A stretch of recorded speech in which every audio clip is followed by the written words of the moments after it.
pessoal, mais um vídeo aqui da discografia comentada dos Beatles. Pedindo antes de mais nada os likes, a inscrição no canal, se você ainda não fez. Força aí pro canal Larry Beatles pra gente subir no YouTube, encher o YouTube de Beatles. Gente, finalmente, né?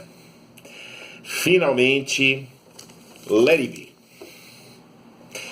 Depois de mais de um ano de problemas relativos à mixagem de todo aquele material gravado em janeiro de 1969 nos estúdios da Apple em Savile Row, sem contar o período de antes, os 15 primeiros dias em Twickenham, que acabaram não entrando, obviamente, na mixagem final, na montagem final do disco, até porque em Twickenham eram as filmagens a prioridade, né? Claro que na Apple também tinham as filmagens, mas a Apple, supostamente, pelo menos, tinha condição de gravar mesmo o material, né? Os Beatles acho que nunca planejaram gravar o Let It Be ou o Get Back em Twickenham, né? A ideia deles era fazer apenas as filmagens em Twickenham e depois eu sinceramente não sei se chegaram a gravar. Segundo o Mark Levinson, esse material não foi gravado, não tem nada que possa ser considerado uma gravação oficial dos Beatles em Twickenham, apenas a partir do dia 22 de janeiro na Apple, quando eles mudaram para lá, enfim, né? A confusão começa aí, é tanta confusão que a gente não sabe nem como explicar direito tudo aquilo, né? Foi realmente um período muito conturbado. Esse foi um disco muito conturbado dos Beatles, sem dúvida nenhuma. Acabou sendo o último álbum dos Beatles, né? Oficialmente falando, claro, né? Enquanto eles estavam ali com a ideia de serem ainda uma banda que tocava junto, né?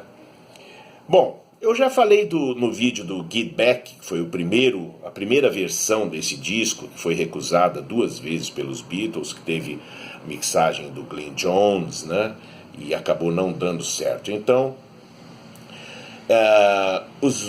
o John tinha feito uma gravação bem sucedida com o Phil Spector, né, do compacto Instant Karma. Na verdade, também foi um acidente, porque o George estava conversando com o Phil Spector e levou o Phil para o estúdio no dia em que o John estava gravando Instant Karma. O George ia participar da gravação, chamou o Phil para ir junto. O Phil chegou lá, acabou produzindo o disco para o John ficou apaixonado pelo resultado e é realmente... Instant Karma é uma música poderosa, né? Forte, né? Vibrante e tal, uma qualidade de som, aquelas baterias, aquelas viradas de bateria, né? A voz do John, tudo ali ficou muito bom. E o John e o George ficaram apaixonados pelo trabalho do Phil Spector e o John falou, poxa, produz pra gente aí, dá um jeito nas fitas do Get Back lá pra gente, porque, olha, não conseguiram até hoje. E foi o que o Phil Spector fez. Vamos fazer justiça. O Phil Spector pode ser um maluco total, né? Sujeito com alto nível de periculosidade, como se provou aí recentemente. Mas como produtor ele era um gênio, né? Embora cometesse excessos. A gente vai falar desses excessos quando chegar a vez de falar do All Things Must Pass do George, né? Que tá breve aí, tá chegando a hora de falar dele. Mas no Let It Be, o Phil Spector fez um trabalho primoroso. Ele realmente conseguiu melhorar a qualidade do áudio, ele fez umas edições, ele acrescentou vários overdubs, né? Mas antes mesmo do Phil Spector acrescentar esses overdubs, que dizem respeito propriamente à orquestra que ele colocou em Across the Universe, em I'm Mine e em The Long and Winding Road e na própria Let It Be, né? Mas a The Long and Winding Road foi o caso mais emblemático, que deu mais confusão, né? Antes disso, os Beatles já tinham tentado com o Glyn Johns fazer alguns overdubs, né? O George gravou um solo de guitarra em março de 69, na versão que seria lançada de Let It Be em compacto simples, que aliás é a que eu prefiro, né? E depois, em janeiro de 70, quando eles finalmente resolveram acrescentar I'm Mine no álbum, porque I'm Mine aparecia no filme, a cena em que o John e o Yoko dançam. Então o Paul, o George e o Ringo foram para o estúdio e gravaram I'm Mine numa tacada só, praticamente, né? Uma versão de 1 minuto e pouco, que o Phil Spector depois colocaria cordas e também faria uma edição, aumentou a música em mais 1 minuto, simplesmente repetindo na edição a parte a faixa que tinha sido gravada em 4 de janeiro pelo George, Paul e Ringo.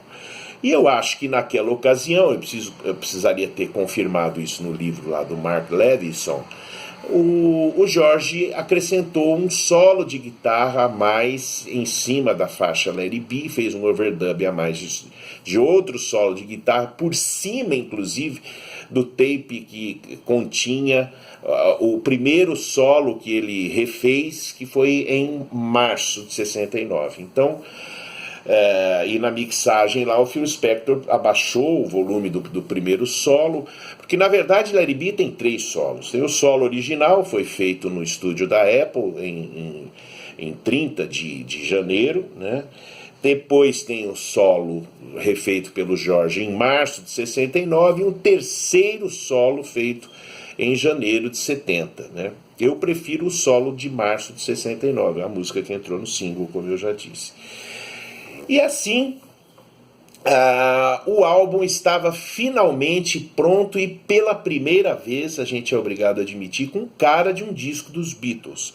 Embora o Phil Spector tenha preservado, sim, no disco, esse clima de descontração que fazia parte da ideia original da banda, mais exatamente do Paul McCartney. Gravar um disco onde os Beatles não usassem tantos overdubs, né, não dispensassem a produção do George Martin, que aliás nem foi convidado para produzir o disco, né? Os Beatles até isso, eles foram até indelicados com o George Martin, né? Não, a gente não quer que você produza o disco, tal, vamos chamar o Glenn Jones e parará, e foi o que eles fizeram mesmo, embora o George Martin tenha aparecido lá no estúdio da Apple entre os dias 20 e 30 de janeiro de 69 para participar, para dar algum pitaco, possivelmente.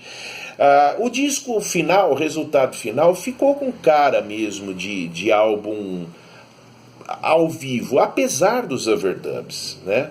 Então, assim, eu chamaria atenção para o fato de que o John Lennon, por exemplo, estava numa fase muito, assim, escassa de composições. 69 foi um ano difícil para ele. 69 e 70, ele não estava tão inspirado para compor, né?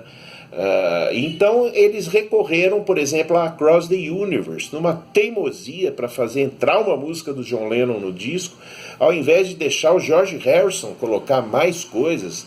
O George Harrison tinha um punhado de canções, eu já falei também, estou sendo repetitivo aqui nos vídeos anteriores, mas teimaram com isso. E aí o Phil Spector usou a gravação de janeiro de 68, também desacelerou a música, colocou-a numa rotação mais lenta, acrescentou as cordas e um coral, né?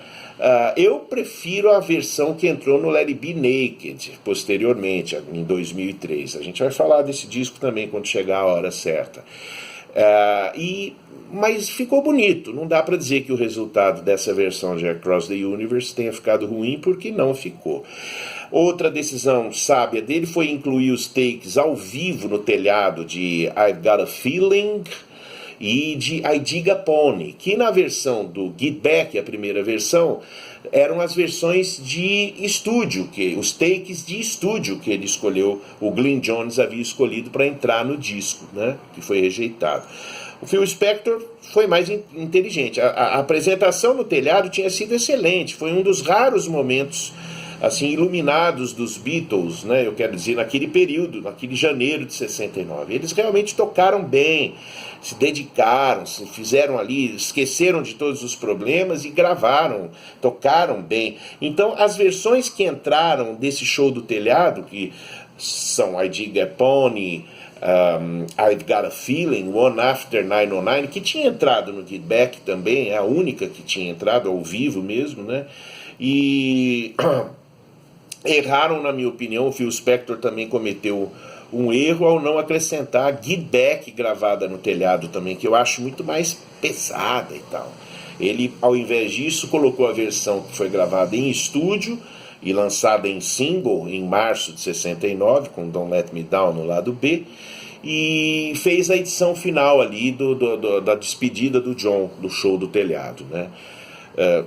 Podiam ter colocado a versão ao vivo de Get Back mesmo, que afinal de contas até hoje também não entrou em versão nenhuma, nem mesmo no Let It Be Naked. A versão que prevaleceu no Let It Be Naked foi a versão gravada em estúdio também. Bom, Two of Us abre o álbum, uma música maravilhosa composta pelo Paul, provavelmente falando da Linda, de Gapone do John. É uma música que o John sempre falou mal dela, né? Ele nunca considerou uma boa música dele, mas eu adoro, acho uma música muito bacana, um blues rock muito interessante, um trabalho de guitarra muito legal. O Phil Spector editou aquela primeira frase de guitarra da introdução, né? Ele reduziu, tirou aquela sequência de aquela escala, né, de meio tom no começo da música, editou e a música ficou mais limpinha no começo. Across the Universe é uma música belíssima, maravilhosa, dispensa comentários. I'm Mine foi uma grande canção do George, que provavelmente teria entrado no All Things Must Pass, não fosse a aparição dela no filme Let It Be, né? E a gente vai fazer um vídeo especial falando do filme, tá, pessoal?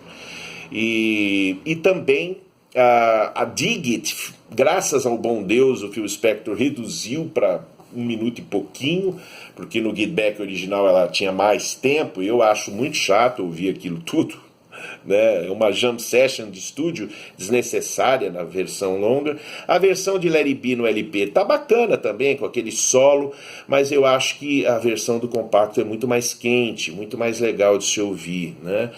Maggie May é um trechinho de uma música, já tinha entrado no Get Back. I've Got a Feeling é um blues rock também poderosíssimo. One After 909, muito legal, um número de rock das antigas deles, de começo dos anos 60, eles regravaram essa música.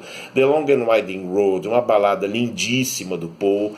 Eu prefiro a versão nua mesmo, sem as cordas, mas eu ouvi a vida inteira a versão com as cordas, né? Eu ouvia nos discos piratas. A partir dos anos 80 comecei a ouvir muito nos discos piratas a versão sem as cordas. Eu acabei preferindo e prefiro ouvir as versões sem cordas, mas ficou um belo trabalho, apesar da breguice dos back vocais, do coral feminino que o Phil Spector botou lá, sem permissão do Paul McCartney, que ficou puto da vida. O Paul, na verdade, tinha permitido o lançamento dessa música com esse arranjo, mas de última hora ele encasquetou, falou, não, eu não quero. Aí escreveu uma carta, mandou lá para a Apple, porque ele não ia mais na Apple, né? E não deram a menor bola para capa. O disco já tinha sido encaminhado para masterização e foi lançada a versão de The Long and Winding Road com orquestra e coral feminino. Paul McCartney ficou puto com isso. For You Blue é um número de rock, um blues rock do George, muito interessante. Não é dos melhores números dele, mas é um número que pelo menos propiciou ao John Lennon gravar um belíssimo solo, um belo trabalho de slide guitar. Acho que foi a única ocasião do John nos Beatles tocando slide guitar, ficou um resultado legal. E o disco termina com Get Back, que é um rock and roll, né, básico e maravilhoso, delicioso de se ouvir. É de se lamentar a não inclusão, como eu já disse, de mais canções do George, infelizmente, né? Tinha essa teimosia na época, essa coisa besta, né? E também não ter entrado Don't Let Me Down, né? Que ao invés, por exemplo, de Across the Universe. Ficou legal com Across the Universe. Hoje a gente não consegue ouvir o Let It Be sem ouvir Across the Universe lá no meio. Mas teria feito mais sentido na ocasião, na minha opinião, entrar Don't Let Me Down. Era uma música da época, que foi composta na época também.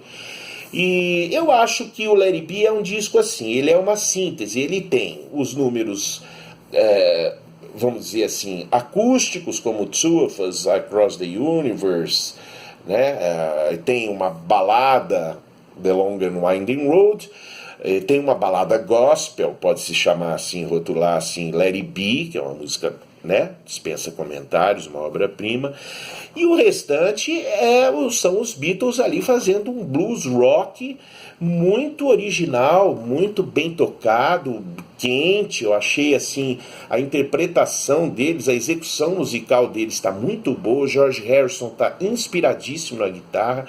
Era a fase que o George começou a se desenvolver cada vez mais como solista, né, com os floreios todos que ele passou a fazer na guitarra. Ele sempre fez, na verdade, mas eu acho que essa fase começa assim, a ascensão do George não só como compositor, mas também como guitarrista. Ele está realmente assim, afiadíssimo nas sessões de gravação, nos arranjos aqui do Let It Be, que é um disco que eu acho que cumpriu a meta inicial.